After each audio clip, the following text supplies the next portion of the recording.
We're brought to you by Access Medicine from McGraw-Hill.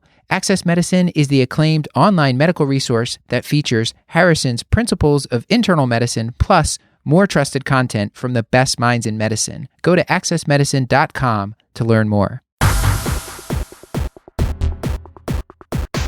The Curbsiders podcast is for entertainment, education, and information purposes only, and the topics discussed should not be used solely to diagnose, treat, cure, or prevent any diseases or conditions. Furthermore, the views and statements expressed on this podcast are solely those of the host and should not be interpreted to reflect official policy or position of any entity, aside from possibly Cash Memorial Hospital and affiliate outreach programs, if indeed there are any. In fact, there are none. Pretty much, we aren't responsible if you screw up. You should always do your own homework and let us know when we're wrong.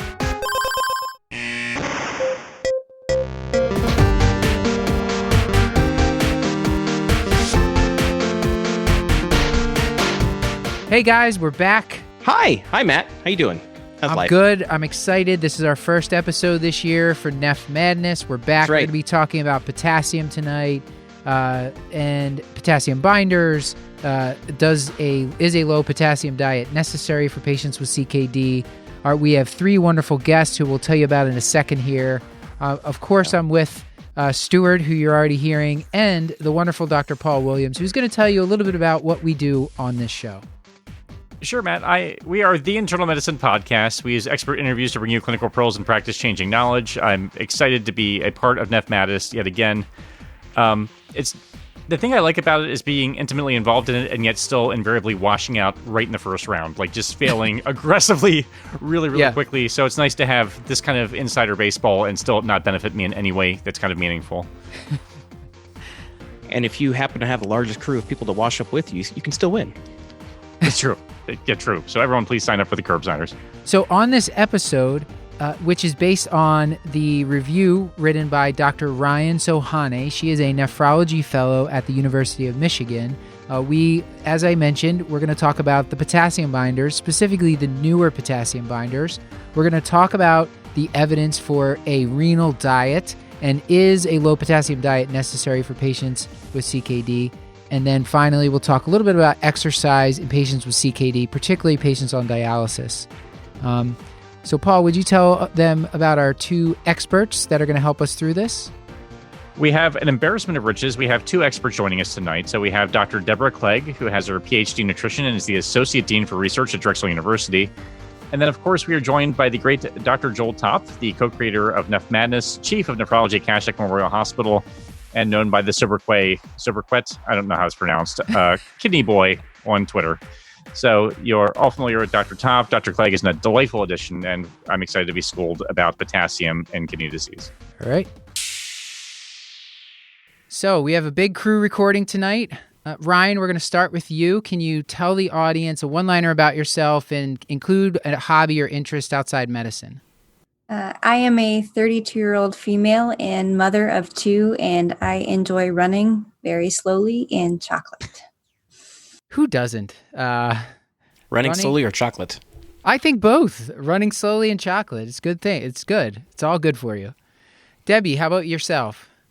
I'm a 58-year-old female who has enjoyed never having children, and I'm passionate about food and exercise. We heard you're a climber, so can you expand on that a little bit? Brag about yourself. Yeah, no, I've climbed a bunch of different mountains. I've actually climbed 3 of the 7 summits, Kilimanjaro and one in Australia, and I'm blanking on the other one in South America. And I absolutely love being outside and enjoying how beautiful these mountains are. They're very challenging, and I love the rush that I get on top of that mountain. Wow. Will we be hearing about you climbing all of these 7 summits at some point? Is that a goal? It is definitely something that I'm considering doing, yes. Okay. And we're talking like ropes and all that stuff. Like you're not a free soloist, are you? I just remember that. So it was actually Mont Blanc, and there were ropes on Mont Blanc, and lots of crevasses, amazing, really, really technical, and it was phenomenal when I finished it. A little scary during the actual experience. Well, I think we've settled who's the biggest badass on this call. Everybody. So I will now go to our... excellent small talk. Were there like ropes and stuff? Like, did it look mountainy? I imagine there's a carabiner as part of the process. I couldn't find the words, Paul, but I was really asking if she was a free soloist because I saw that movie and that's about all I know about climbing. So now I want to know if everyone that climbs is a free soloer. Joel, please bail me out here. Tell the audience, remind them who you are, and then probably remind them about NephMadness. Okay. I'm a 50-year-old white male, father of twins that are going to college next year. And that is an incredibly stressful event. I think it's something that if I get through the college selection process without chest pain, I think I'm cleared for a major surgery at this point. And I'm the co-creator of this educational event called NephMadness. It is in its 7th year. And this is an online group edutainment project. And what we do is we have 32 nephrology concepts spread over 8 nephrology regions or academic regions. And we put them into a single elimination bracket, very similar to March Madness, the Collegiate Basketball Championship. And then we have everybody reads summaries, learns about these topics, and then picks which ones win in these head-to-head matchups. And the teams advance, just like they would through March Madness, to a championship.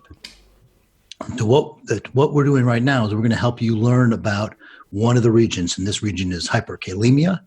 And then we have another region that we'll be doing with Curbsiders, SGLT2 inhibitors. And then we have a third region that we're doing with the Curbsiders, transplant. And so we'll help you with those three regions. There'll be 5 other regions for you to figure out on your own. And we'd like people to enter and vote. And when you enter, you have an opportunity to choose a team that you enter with. I know the Curbsiders have been very enthusiastic. Your listeners come out in droves for NephMadness. And you guys won, 2 years ago for most participation, or last year? It might have been both. It might have been both. I don't know. They sent me some swag both times, so I imagine we won something. But we did. We like to think that the Curbsiders were there in force for NephMadness. We love it. Yeah, it's been really fun. It's been a great partnership between the two projects. This episode is brought to you by Access Medicine from McGraw-Hill. Residents and faculty agree. Quick, easy access to trusted and vetted content is crucial for clinical success. Access Medicine is the authoritative online medical resource that features Harrison's Principles of Internal Medicine, the acclaimed Harrison's Pod class, as well as 130 core texts, thousands of Q&As and cases for board review, and a comprehensive multimedia library featuring videos, animations, 3D human anatomy modules, and high-quality images, all this compiled from the best minds in medicine. Go to accessmedicine.com using the link bit.ly/MH Curbsiders. That's bit.ly/MH Curbsiders. Before we get to the case, I think what we had, so Elena Gibson, our fearless writer, producer for this episode, she, who could not be here tonight, but she did want us just to remind the audience a little bit of the background, hyperkalemia. So like, how common is this in CKD? We're mainly talking about patients with chronic kidney disease here. How common is this, and why specifically do they get hyperkalemia and CKD, Joel? Well, Ryan, you wrote this up. What's the story on hyperkalemia and CKD? So hyperkalemia is actually the most common electrolyte disturbance in up to 20% of patients with chronic kidney disease. It gets more common for those with declining GFR.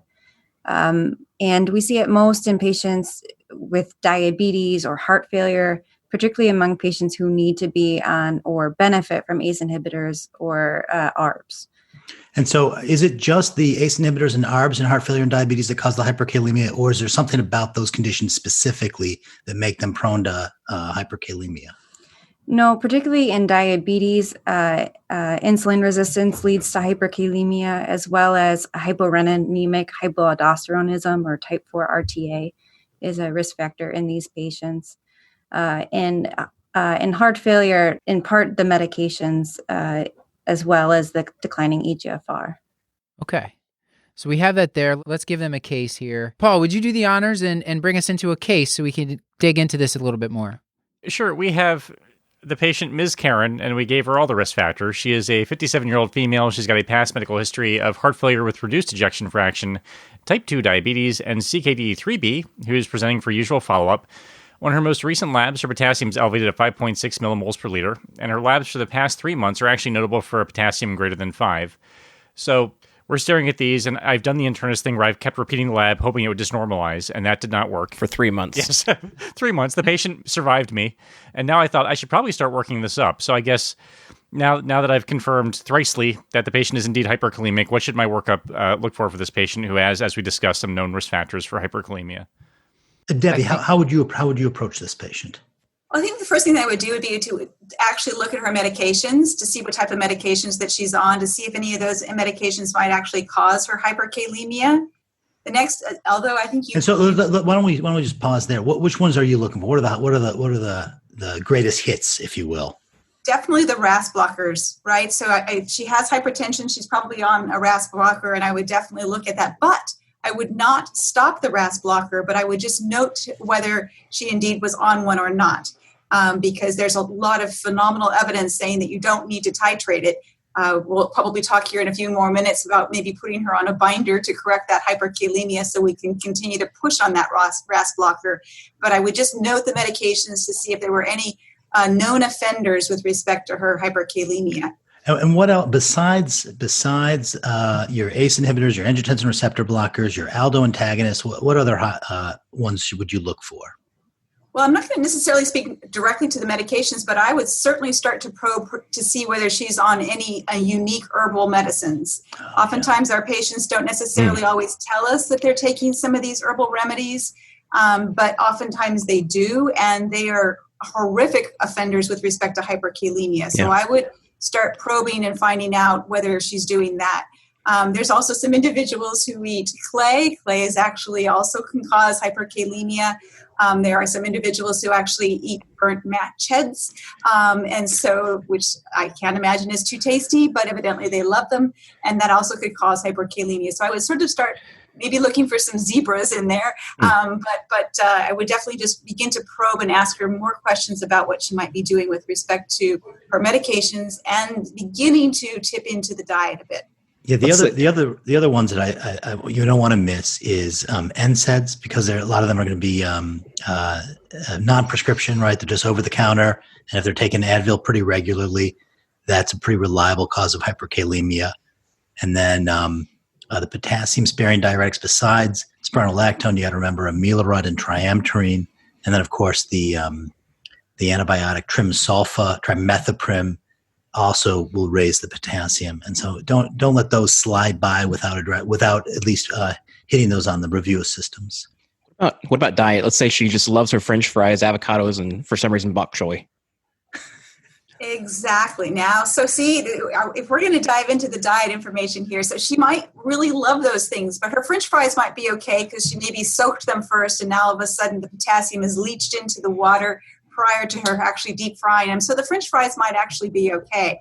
But I would do a deep dive into what she's actually eating. The avocado could be problematic, but I would say, I think this is where we're really missing some of the information. This is Debbie's personal opinion, and that is we need to not only look at the food item that they're eating, but within the context of the meal. Like if she's eating an avocado, which is relatively low in carbohydrates, that's one thing. But if she has avocado toast, the toast brings in the carbohydrates, and that allows her insulin to go up, which facilitates that first pass with respect to potassium, takes it into the cells. So I think it's not just the food item, but the context of the actual meal. Wait, Debbie, I just want to make sure I got this right. Avocado toast, not only good for millennials, but it is good for potassium.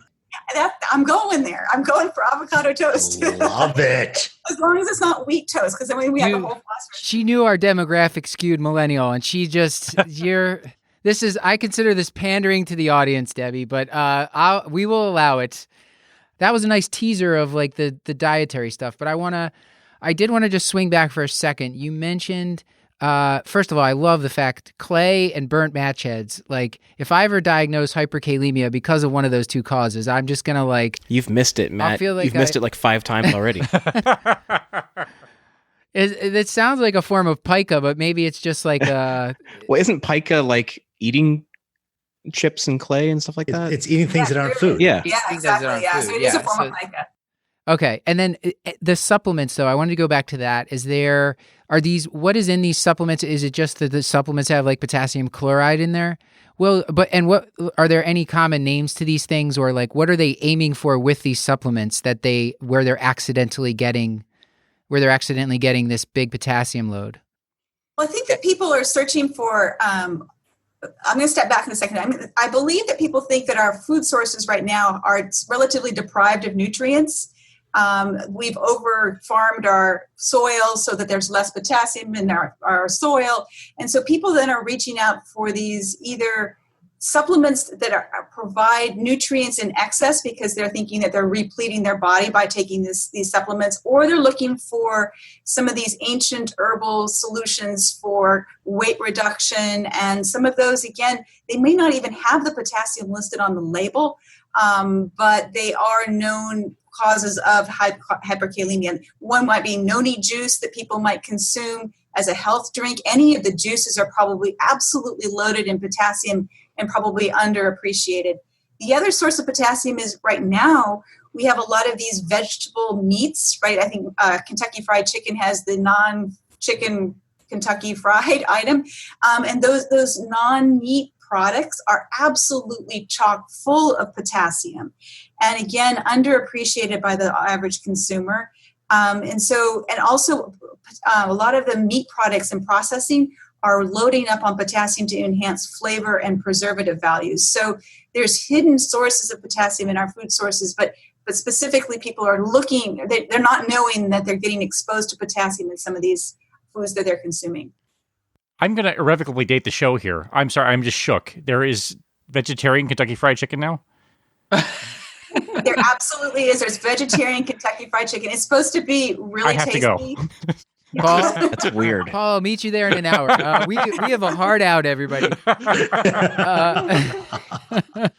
Okay, let's say this patient, Mrs. K, she's on lisinopril. We look at her med list. She's on lisinopril. She's got heart failure, reduced ejection fraction. She's got high blood pressure. We consider stopping it, but we're like, well, we think this medicine might be benefiting her, and for her heart failure and her blood pressure, we'd really like to keep, and her blood pressure had been difficult to control, so we'd really like to keep her on it. So, Ryann, what's the evidence about like do we need to continue these? Can you talk a little bit about the Amethyst DN trial? Yeah, so the one concern about stopping these medications is that they do have evidence-based indications, particularly in these patients. There was the Amethyst DN trial, and after this trial is actually when patiromer became FDA approved. This was a stage 2 trial in which 306 patients with diabetic nephropathy and an EGFR of 15 to 60 on RAS inhibitor therapy and hyperkalemia were stratified by their baseline serum potassium to different starting doses of patiromer. They then looked at the change in potassium from baseline at 4 weeks and through 52 weeks. At 4 weeks, there was already a reduction in serum potassium, and it was sustained through the entire period. The adverse reaction in this study was mostly hypomagnesemia, with 7% of patients having low serum magnesium. So in practice, have any of you all used, Ryann, we'll start with you, using these medications? Is this something, like if you saw this patient, let's say you were seeing them because they also have the CKD, would you think about like starting them on patiromer or one of these potassium binders in order to kind of treat their cardiovascular conditions that we talked about? I've tried several times to put patients on patiromer. I've only been successful once, primarily due to cost. Without insurance, it's about $1,000. Once you get a prior authorization, it brings it down to about $500 per month. That's not affordable for most patients. Yeah. And then, I mean, Joel, what's your thinking on this? Because like, how much of I guess the question is like, how much of a benefit, like what are we gaining by keeping them on this medication? Like, are there is it going to prevent them from progressing in their kidney disease? Like, how do you think about that? So, ACE inhibitors and angiotensin receptor blockers are one of the best tools we have in our toolbox to slow the progression of kidney disease. And, they're not perfect, but they're the best that we got. And we'd like to keep patients on them as much as possible. One thing that is repeatedly been shown in these studies and other studies is that diuretics are a great way to keep the potassium in check. And so that's usually the first thing I'll be reaching for, is making sure all these patients are on a thiazide type diuretic, oftentimes a thiazide and a loop diuretic. And that not only will help your potassium, but it's great to keep their blood pressure under control. And in, survey after survey, patients that are on diuretics have a much lower rate of hyperkalemia despite having advanced CKD. So I kind of consider that kind of a first step or a stage 1 type of move. I have used binders in patients that have recurrent hyperkalemia. I want to make sure it's a patient that is responsible. You hate to give a patient a medication that they may stop in the future, forget to take it, and then fall into pretty significant hyperkalemia. So it's a patient that I feel I really trust and know that they're going to be able to stay on their medication. And that said, it works well. These drugs do what they say on the tin. They control the hyperkalemia. Right. And we had talked about SPS on the prior show we did on hyperkalemia, about the risk of that, this kind of the risk to the bowel ischemia being much probably overblown, not as common as it would lead you to believe. Are there any risks, like with the two newer agents, patiromer and sodium zirconium cyclosilicate? Well, and let's rewind a little bit with the sodium polystyrene. Everybody focuses or really indexes on this bowel ischemia, but they are unpleasant medications to take. Mm-hmm. Right? They cause a lot of nausea and vomiting and diarrhea and upset stomachs. And so it's just, your patient's going to hate you if you put them on it chronically. Mm-hmm. And the real claim to fame of both patiromer and Lokelma is how low their adverse reactions are and how easily tolerated the drugs are.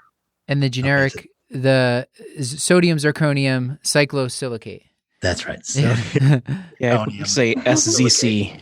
Yeah. And then patiromer. Pardon me. And they're very well tolerated patients. It doesn't seem to bother them at all. They have a very low rate of GI discomfort.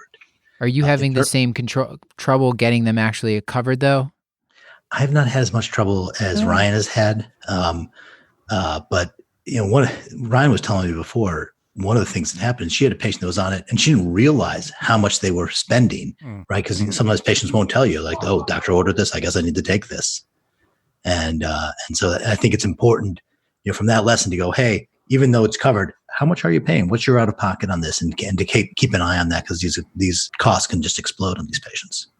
Ryann, anything that you'd like to highlight about these agents, kind of comparing and contrasting them? Like, if you were, let's try to put yourselves in the shoes of one of our listeners. Most of them are generalists, in thinking about using these medications, other than some of the side effects that Joel talked about for SPS. Anything? What else would you want them to know?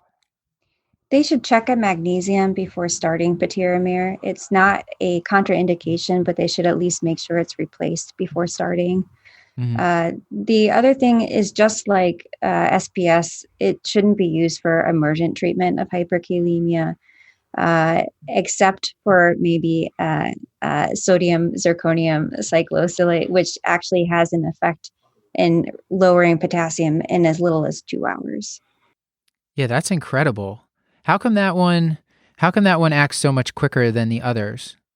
Because SPS and patiromer actually act in the colon, it's going to take hours before it can start taking effect, whereas the sodium zirconium cyclosilicate takes effects in the intestine. Okay. Interesting.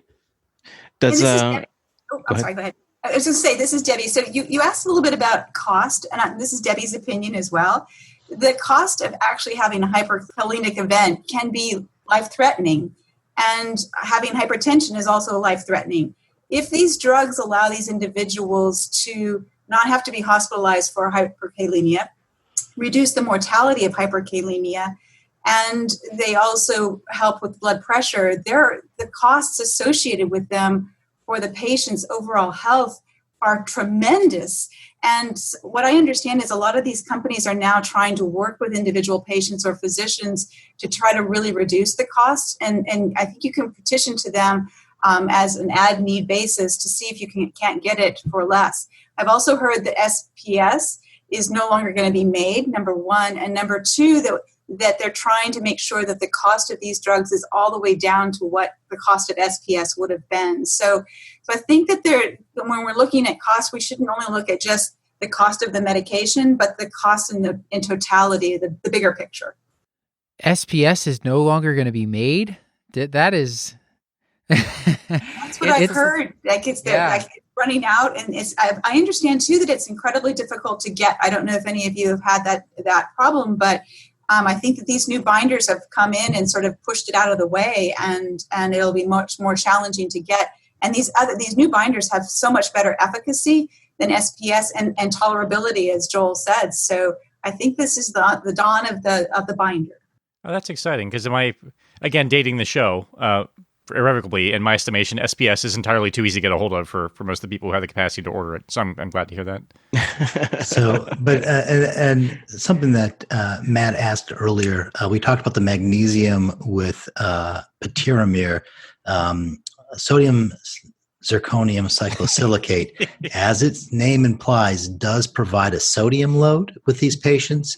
And one of the side effects in these studies was increased lower extremity edema. There's been pretty careful analysis looking at blood pressure. It didn't seem to affect the blood pressure. And they did a dialysis study, and they didn't notice an increase in dry weight. So it's not clear how significant this sodium load is, but it is something to be at least to consider. And it's a really good point too, because the sodium is just the amount of sodium that you actually get from that is like a half a teaspoon of salt. And it's actually relatively small, but it does cause the edema. You're right. But what I'm really impressed with is that despite the small amount of edema, there isn't a change in blood pressure. So there's something kind of interesting going on there. I don't think we necessarily know exactly what that is, but when you can dissociate edema from blood pressure raising, there's something really potentially, maybe it's not as harmful as we might think, but definitely you have to watch for that sodium load. For these two agents, Ryan, in the write-up that you did, under future directions, there were two trials that you mentioned. One was the Diamond trial, which is ongoing. And the other was the Amber trial. And I wanted to just highlight specifically the Amber trial. That was the one where they looked at patients with resistant hypertension and who were taking spironolactone, and they were trying to give them these newer generation binders to try to see if they could keep them on spironolactone. Can you talk a little bit about the outcomes of that trial? I was a little bit disappointed to see that it wasn't an overly positive trial. Yeah, I think there's some reasons for that, though, and I'm not that disappointed with the results. So in Amber, patients with chronic kidney disease and resistant hypertension were all given 25 milligrams of spironolactone in this run-in period, and then it was subsequently increased if able. And then patients were randomized to either receiving patiramir or to receiving placebo. And in those receiving patiramir, they were able to stay on the spironolactone for longer compared to the placebo group. However, the study was only 12 weeks long. And the major outcome that they were looking for was whether there would be an improvement in blood pressure. And there was by about 10 millimeters of mercury in each group, but there wasn't a statistically significant difference between the two groups. And that was the major part that was disappointing. But there was a statistically significant difference in the ability to continue spironolactone. Like the drug worked to allow patients to stay on the aldosterone antagonist, but that ended up happening relatively late in the study, week 6, week 9, when people were finally falling off the spironolactone. And one of the interesting things about Amber is they did, they checked drug levels, metabolite levels of spironolactone, and the stuff hangs around for a long time. They were still picking up significant amounts of active metabolites of spironolactone 3 weeks after patients stopped the drug. And so, wow. you have this hangover effect, and that may have prevented them from getting a nice separation of blood pressure. Huh. Okay. And if you're seeing Paul, you wouldn't have rechecked it until week 12 anyways. Right, absolutely not. And the diamond study, it looks like that one's kind of looking at continuing the renin-angiotensin blocking meds like ACEs and ARBs for patients with heart failure, and that one's looking at this similar question, like were they able to continue it longer? Was there a difference in outcomes? Is that the correct understanding, Ryan? Is there something else they're looking at? Yeah, they're looking the outcome of death and cardiovascular events, and that's expected to be completed in a couple years, 2020. Yeah, that's a long trial. They're looking for multiple years there. Yeah, because I feel like that would really push me to be more aggressive about trying this. You know, like if a patient, because right now if a patient has hyperkalemia, and it's you can't control it, in that group I'm taking off the ACE or the ARB, but if this trial would kind of give us evidence whether or not it would be worth adding an extra med to keep them on it to prevent like these big cardiovascular endpoints that actually are meaningful. Okay. Well, I think we should start talking a little bit about the dietary stuff. And Stuart, did you want to pick up the next part of the case? I can give you a second to locate it. I'm right there. Okay, perfect. So, all right. So Miss Karen is hesitant to add another medication and wonders if she can change her diet to avoid the medication. So despite our diatribe earlier, a dietary review only identifies daily intake of 1 banana and coconut water, apparently nothing else. So would you encourage starting a potassium binder now, or are dietary changes enough in this patient? Deb, what do you think? I would get rid of the coconut water. Out with the coconut water. The banana I'm going to keep in. I don't want it to be a jumbo Chiquita banana, but if it's a relatively small size banana, I'm going to leave that in because again, that banana is going to have potassium, but it also has carbohydrates, so it's going to stimulate that insulin. And I'm all for the fact that there's some incredible health benefits associated with eating diets that are high in potassium for someone who does not have dysfunctional kidneys. But I'm really interested in trying to understand whether people who are starting to have declines in kidney function, if they wouldn't actually benefit from having some potassium in their diet. So I'm going to leave that banana there, but the coconut water, I just don't see enough benefit for her to continue to that coconut water. That is a huge potassium load. It's water. It doesn't have any carb, or it doesn't have much fiber. And so away it goes, because I really want to have her eat fresh fruits and vegetables and not drink her potassium.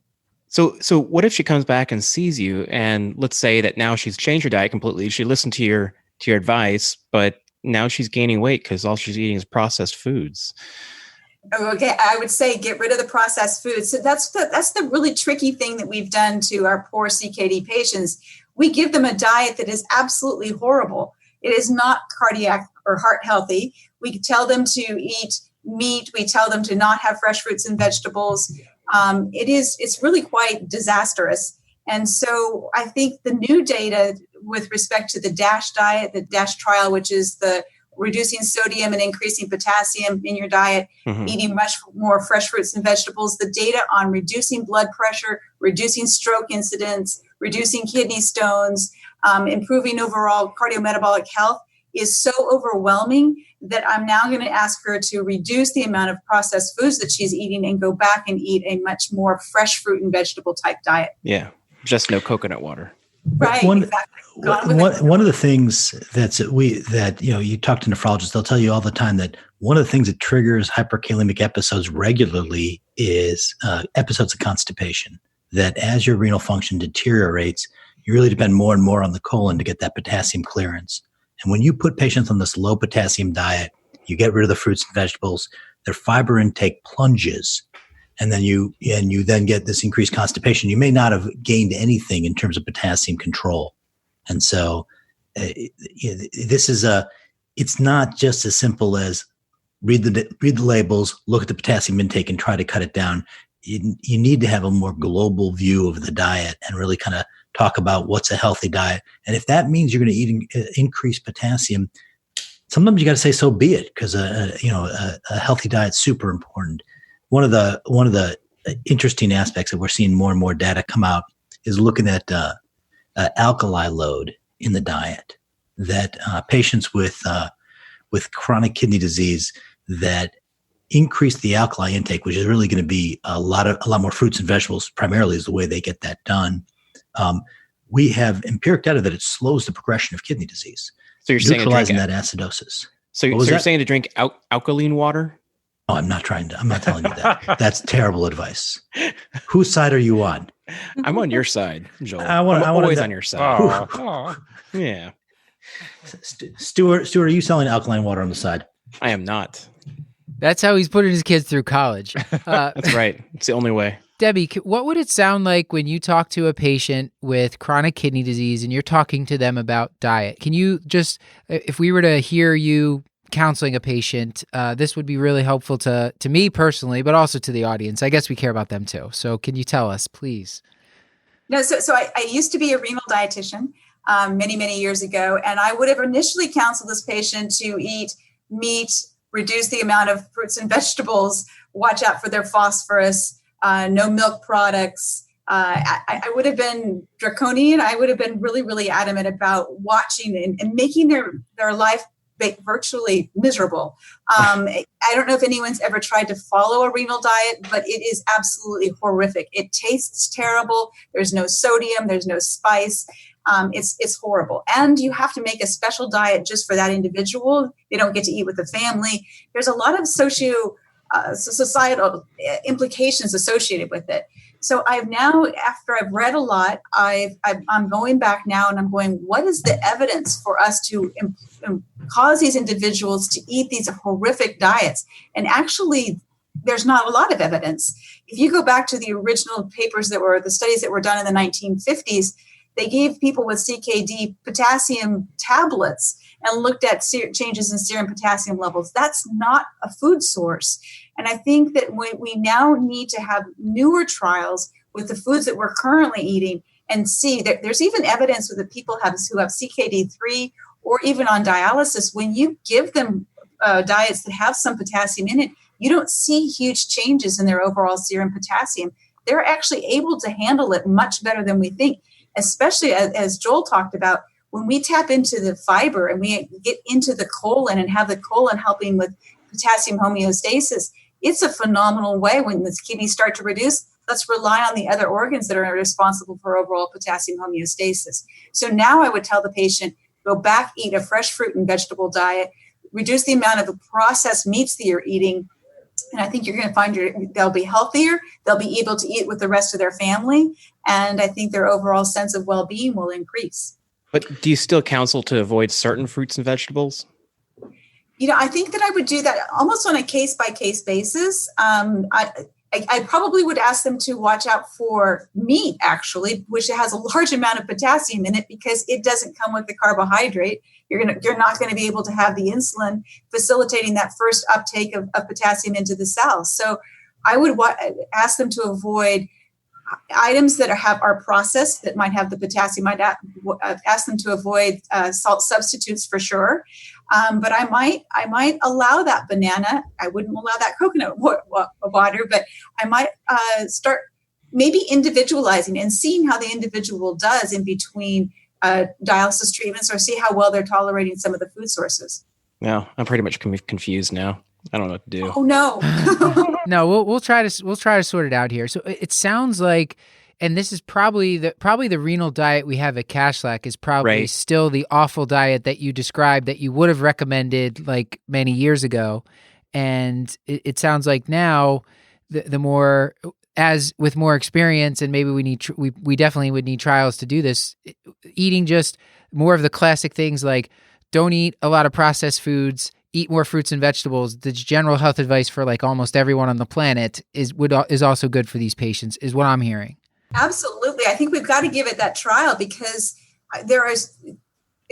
what's amazing is that we oftentimes forget that our Paleolithic ancestors, they ate diets that were 15,000 milligrams of potassium a day. They ate fresh fruits and vegetables and meats. So our kidney has this incredible capacity to buffer against huge amounts of potassium, yet we are asking our patients to eat less than 2,000 milligrams a day. And yet then they're losing all of the health benefits associated with a high potassium diet. Paul, I think we need to start like a movement on Twitter to get everyone to just ban these, other than the carb control diet, which I'm sure, that one makes sense still. I won't fight you on that, but all the other diets in the hospital are just, I think, so grim. It's just like a boiled and everyone chicken hates them. and boiled rice in the same water that the chicken breast was boiled in. Like, it is just like this beige plate. It's so upsetting. We're all monsters. One of the interesting studies was one of these studies that randomized patients to fruit and vegetables versus sodium bicarbonate tablets. We're trying to figure out, we know that acidosis is bad in CKD. Here are two strategies to control it: fruits and vegetables on one side, sodium bicarbonate tablets on the other side. And so one of them has a significantly increased potassium load, right? The fruits and vegetables are a lot more potassium. These are patients with stage 4 CKD, and they found no difference in the serum potassium between those two groups. And they were equally effective at controlling the acidosis. And so I think, again, the point of the study wasn't looking at potassium as an endpoint, but it is empiric data that shows this idea that Debbie's talking about. It has empirical data behind it. You can make these changes in patients with advanced CKD, increase their fruits and vegetables with no consequences from the potassium. Absolutely. That trial was absolutely incredible. And even when they compared it, they had like equal efficacy between the bicarbonate tablets and the fruits and vegetables. But even the fruits and vegetables had a little bit above and beyond, because they'd also lowered blood pressure, where you had a sodium load that came in with the bicarbonate. So it's another study that shows that we actually can start putting back a little potassium into these individuals' diets. They might do well, but they also might get the incredible benefits of the alkali, the acid-base balance benefits, as well as whatever the vitamins and minerals that are in these fruits and vegetables. Ryan, I wanted to ask you about Cashlack Midwest, we'll call it. And is there, as a fellow, were you taught to give patients like a handout and say, these are high potassium foods and avoid these foods? And after doing like this write-up, do you still think that's something that you'll do if you were? Yeah, so we actually in our clinic have a handout where it's 2 pages. The first page is potassium acceptable foods, with a bunch of pictures to put on the refrigerator. Mm-hmm. And the second page is potassium unacceptable foods. I still think it's probably a case-by-case basis. I agree that these diets are very limiting to our patients. The one problem with some of these trials that makes me nervous about doing this is that they actually excluded patients that were at highest risk for hyperkalemia, such as those who had diabetes or had a potassium greater at 4.6 to begin with. So I'm not quite ready to completely eliminate a low potassium diet in some patients, but I hope that in the future there's more evidence that we can liberalize these patients' diets. And it seems like it might make sense to talking about individualizing it. If a patient has, I don't know, whatever the patient's potassium is to start, let them kind of try to eat fruits and vegetables, recheck the potassium. If you start to run into problems, then maybe you look at what they're eating and then you target specific foods. That's probably how I would approach it. Debbie, are you doing something like that? Absolutely. What a great way to go, because now it's individualized, right? I think that some patients all of a sudden can handle, when they get CKD4, they can handle a potassium of 5.7 without any EKG changes. They are perfectly normal. They're happy. So there's even some compensatory effect as the kidney function declines. Maybe the colon picks up, but they're able to handle like almost a little bit higher potassium. So let's see what we are able to do with respect to the diet and see whether if we give them a half of a banana or whatever, do you really push it up to 7, or are they trucking along right there at a 5? And I think it's going to be individual. And that was one of the things I wanted to bring up in the beginning when we were talking. Race has a huge factor in here. So it could be that we also have to look at, okay, what is the race of the individual? Blacks have a more difficult time, especially they tend to eat a little bit higher sodium diet, a little bit lower potassium. That ratio can be a little bit more problematic. There also is genetic markers for hypertension. So that might be another thing that we factor in. But I think a case-by-case basis is going to be really, really important. Individualization. Okay. Debbie, Ryan was mentioning that there's a salt substitute, and I was wondering if you could mention about that a little bit. What's in that? Absolutely. This is something that we really want to caution all of the CKD patients, dialysis patients to avoid. Oftentimes we ask them to reduce their amount of sodium, and because that makes the foods taste bland, then they reach for a salt substitute. There's several different types. There's a Morton's no salt, there's new salt, there's no salt. They come in different brands, but basically it's 100% potassium chloride. So talk about increasing your potassium, causing hyperkalemia. Those products are number one offenders. So we always want to make sure if you ever see someone come into your clinic that has hyperkalemia, that would be definitely one of the items that I would ask. Are you using a salt substitute? And if they are, get that off of the table. Does that differ from Mrs. Dash, or would you lump that in there with those as well? Oh, thank you for that. So Mrs. Dash is all herbs, and so that's a wonderful product. Does not contain the potassium chloride, but these salt substitutes, those are the ones you'd want to read your label. And if it had potassium chloride, those would be the ones you'd want to avoid. Did you hear that, Paul? Debbie's recommending herb for your patients. Fantastic. Fantastic. A+ episode. All right, Paul, let's bring it home with the last part of the case. Sure. So I thought we have a different patient. We have a Mr. M now, I believe, who's a 46-year-old male with a past history of CAD, hypertension, end-stage renal disease on hemodialysis. He's coming to our office for routine follow-up. Mr. M is trying to lose weight and recently started attending a spin class with his neighbor. His most recent potassium was 5.4. I have a Will Ferrell old school flash and dredged up something from medical school where I remember that exercise might affect potassium in some way. But I have all you smart people here instead. So Ryan, remind me, how does exercise affect potassium levels, and how should I counsel poor Mr. M? Yeah, so most of the body's potassium is actually in the intercellular space, and 80% of that is in muscle. And when somebody is exercising, there's an action potential that causes potassium to go out of cells in order to get that action potential. And this can actually cause profound hyperkalemia during exercise.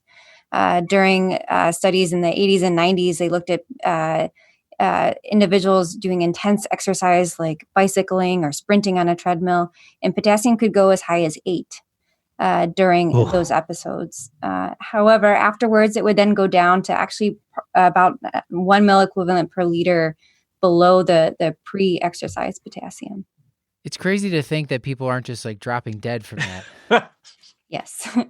But exercise affects potassium in other ways as well. And those who exercise, they increase the number of the transporter, the sodium potassium ATPase on muscle cells. And so they may actually get possibly less hyperkalemia over time because there's more of those transporters. And as Debbie was pointing out earlier, the increased muscle mass increases insulin sensitivity, and that may also be protective for hyperkalemia. You mentioned that having the muscle mass help protective in some way, but does the degree of muscle mass, is the hyperkalemia also proportionate to that as well? That's what I would think. So with more vigorous exercise, there's more profound hyperkalemia. The muscle mass itself, I'm not sure that that's actually been tested, but that would make sense. Debbie, you have any insight here? Yeah, no, I think that it does. I think that the more muscle you have, the more insulin sensitive you are, but the muscle is also a reserve for the potassium. So that I think that the idea would be the type of activity that you would engage in might have a profound impact on on whether you had the hyperkalemia or not. For example, if you were doing a lower intensity but a muscle building activity, that might not cause as much of a greater spike in the potassium versus someone who's doing like this person's doing spinning. That would be an aerobic challenge. But maybe if you're doing high intensity interval training, which has been shown to actually increase muscle mass, that would again increase insulin sensitivity, and you might not get the same increase in level or the same amount of increase in potassium that you would get from some of the other activities. And the reason that they wanted to look at this, Debbie, right, was because people are interested about recommending exercise to patients with CKD or patients on dialysis. What's the classic teaching been there? There hasn't been a lot, not to my knowledge, that the whole idea or whole concept of exercise in a person on dialysis has been really low. And there's just some new articles, a couple of review articles that have just come out looking specifically at the benefits of exercise for people on dialysis. And again, the idea is enhancing the overall amount of muscle mass and improving insulin sensitivity as two ways to mitigate that hyperkalemia. Yeah.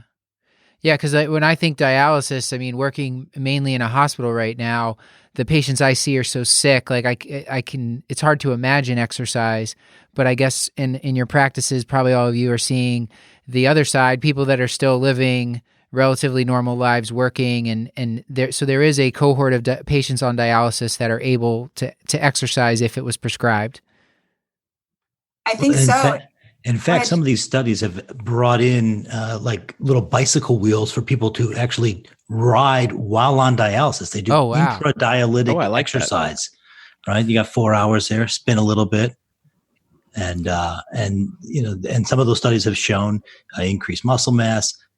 Some of them have shown decreased resting serum potassium from those interventions, but the data is variable.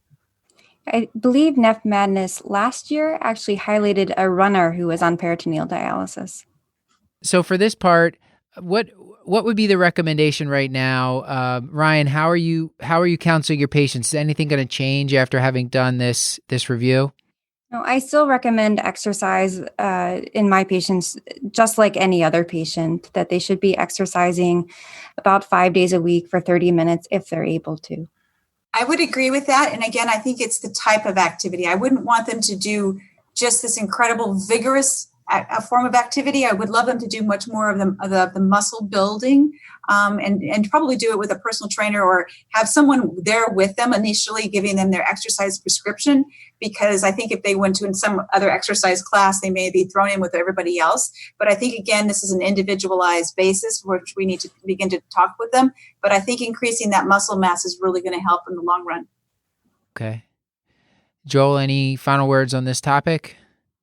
Yeah, I mean, I think this is kind of a new day for potassium. Like a lot of the old dogma is starting to fall by the wayside. The idea that dietary restriction is a first step process is really a recommendation without evidence, and we're actually seeing the evidence go the other way, and I think that's really powerful because getting people on, food is the first medicine. Getting people on good diets can make a huge difference. And we've been prescribing diets that have just been toxic to patients, and giving patients more fruits and vegetables in CKD stage 3, 4, and maybe even on dialysis can be really revolutionary. So that's very exciting to me. And then the idea that we now have drugs that are tolerable, that can be used for a prolonged period. And we're starting to build an evidence base that using these new binders, patiromer and sodium zirconium cyclosilicate, is allowing us to maintain other life-saving drugs, whether it's aldosterone antagonists or RAS inhibitors. And again, that database is building. It's not quite there yet, but we're adding to that. And this is exciting stuff, and I think this is going to make a difference for our patients. And lastly, the idea of exercise, to be able to, patients all the time are asking me, what can I do to help myself? And maybe the answer is, well, we want you on a balanced diet, a fruit and vegetable diet, but the other thing you can do is build up some muscle mass. That's going to make a difference. Try to minimize your insulin resistance, which is probably driving a lot more of the hyperkalemia than potassium intake. Ryann, any take-home points that you wanted to add to that? I think Joel covered many of them. Okay. Yeah, it was a pretty excellent summary, Joel. It's like you've done this before. Debbie, anything to add? Well, I wouldn't be an associate dean for research if I didn't emphasize the need for more research, right? I think what we're talking about, Joel did a beautiful summary, but we need more data so that we can actually put the meat, pun intended. We need to actually be able to demonstrate this, because there's still a lot of dogma out there, and this is a big paradigm shift. And so we need the data so we can have the proof to really support what we're recommending at this point. All right. So everyone, remember to fill out your NephMadness brackets if you haven't done so already. Bracket submission opens on March 13th. Bracket submission closes April 3rd. Okay. Hey, Joel, I got a question for you. Yeah, go. Why do nephrologists make really good adolescent sports doctors? Because they're very good at kids' knees. Well, yes. I was going to say kid knees. Oh my gosh. It's Child just- play. Child play, Stuart. Come on now. I tried. Claire, please keep that in.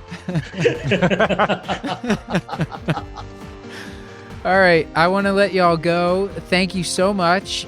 Debbie, thank you for joining us late at night after taking a red eye. Please get some sleep and take the day off tomorrow. You are full, we're our full support for that.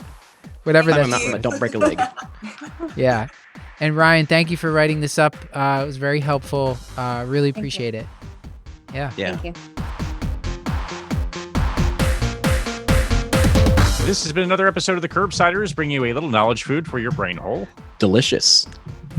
I am flabbergasted and flummoxed. Get your show notes at thecurbsiders.com/podcast and sign up for our mailing list at thecurbsiders.com/knowledge food to get our weekly show notes in your inbox. That's right, because we're committed to providing you with high-value practice-changing knowledge, and to do that, we need your feedback, Paul. So please subscribe, rate, and review the show on Apple Podcasts or contact us at thecurbsiders@gmail.com. A special thanks to our producer for this episode, Elena Gibson, to our social media team, Hannah R. Abrams on Twitter, Beth Garbatelli on Instagram, and Chris, the Chew Man Chew, who's still on Facebook. Until next time, I've been Stuart Kent Brigham. And thank you, Stuart, for composing our theme music. Thanks to Claire Morgan at Notterly for editing our audio. Until next time, I've been Dr. Matthew Frank Watto. And our main Dr. Paul Nelson Williams, thank you and goodbye.